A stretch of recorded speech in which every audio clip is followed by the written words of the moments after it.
Regardez ce que j'ai dû faire. Aujourd'hui, c'est un jour particulier, d'accord? C'est l'anniversaire de ma mère. Et j'étais dans un bar. Il y a un mec ivre qui a dit Margaret. Il aurait jamais dû prononcer ce nom-là. Jamais. Jamais. Jamais, jamais, jamais, jamais il aurait dû prononcer son nom. Jamais. Je suis sûr qu'il a regretté maintenant. Je suis sûr qu'il le regrette. Il aurait jamais dû dire ça. Dieu de la peur. Émission de l'horreur, Phobos va rentrer dans vos mœurs. Je suis Edward Wayne Edwards, surnommé Ed Edwards. Je me suis laissé emporter par mes émotions. Veuillez m'en excuser. Reprenons.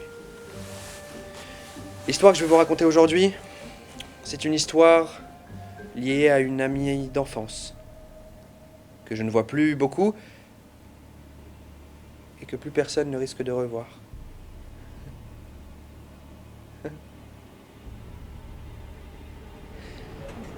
On est à New York. On va l'appeler Martha, pour garder l'anonymat. À New York, il faut savoir que l'hiver, c'est en général une période très très froide.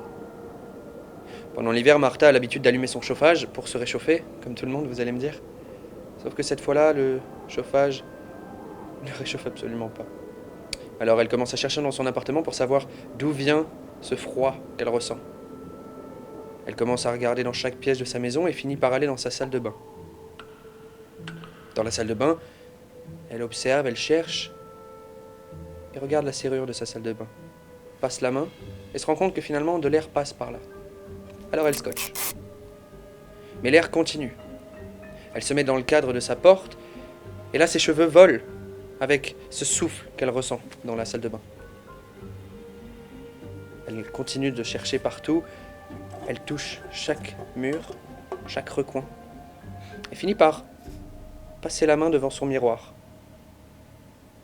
Et c'est de là que vient l'air. Un petit peu inquiète, Martha appelle des amis à elle. Ses amis arrivent assez rapidement. Ils prennent leur courage à deux mains et décident d'enlever ce miroir. Et là, ils découvrent des fils électriques. Et en poussant ces quelques fils électriques, ils réalisent que juste derrière, il y a une pièce, vide, sans personne. Martha, c'est, dans mes souvenirs, une femme très courageuse. Alors elle décide d'y aller. Elle prend un masque, un marteau, elle prend des gants et elle se dit que c'est le moment d'en savoir plus. C'est le moment de savoir ce qu'il y a derrière. Elle enjambe son lavabo, elle passe de l'autre côté et elle demande à ses amis de rester dans l'appartement, au cas où. Elle commence à avancer pas à pas dans cet appartement. Arrive dans un salon assez grand. Voit quelques sacs poubelles. Plus elle avance, plus elle voit des sacs poubelles et une odeur horrible, nauséabonde. Elle va pour s'approcher d'un sac poubelle pour savoir ce qu'il y a dedans. Et à ce moment-là, elle entend des bruits près de la porte d'entrée. Alors, elle se précipite vers la porte d'entrée pour la fermer à clé, au cas où quelqu'un entrerait. Pendant ce temps-là, les bruits continuent. Et cette odeur commence à la prendre de plus en plus. Elle se met à courir et elle veut retourner justement dans sa salle de bain. Elle arrive devant son miroir et heureusement, ses amis étaient encore là. Elle enjambe à nouveau. Et là, les trois amis se disent qu'il faut reboucher, remettre le miroir, cimentent le tout et ils décident de ne plus jamais en parler. Martha ne saura jamais ce qu'il y avait dans cet appartement. Et heureusement. Et vous? Seriez-vous allé voir ce qu'il y avait dans cet appartement? Je pense que ça valait le coup.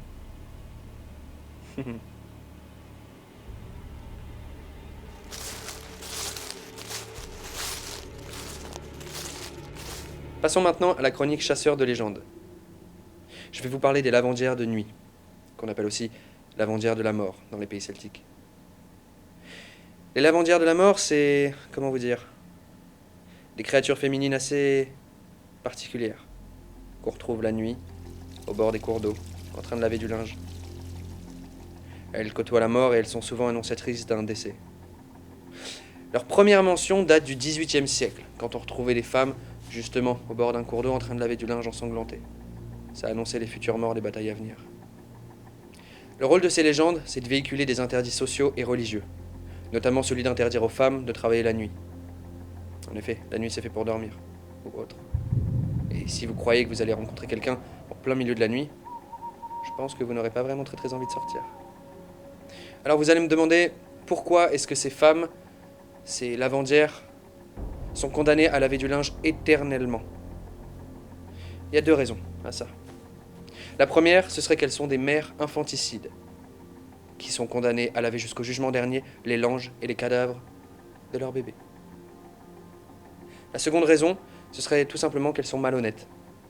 Leur travail, c'était de laver le linge des personnes pauvres, sauf que ce qu'elles faisaient, c'est qu'elles remplaçaient subtilement le savon par des cailloux, et ça abîmait le linge. Depuis, elles sont condamnées à laver le linge éternellement, un linge qui n'est jamais propre. Un peu l'angoisse, non? On les reconnaît à leur visage horrible et à leurs grands draps blancs en guise de vêtements. Toujours solitaires, soit elles restent silencieuses et continuent de laver leur linge, vous laissent passer, soit elles vous proposent un choix. Vous devez essorer le linge avec elles. Si vous essorez dans le sens contraire de la lavandière, alors vous disparaissez avec elle à tout jamais. Si vous essorez dans le même sens qu'elle, alors c'est elle qui disparaît. Et vous pouvez continuer votre chemin, tranquillement.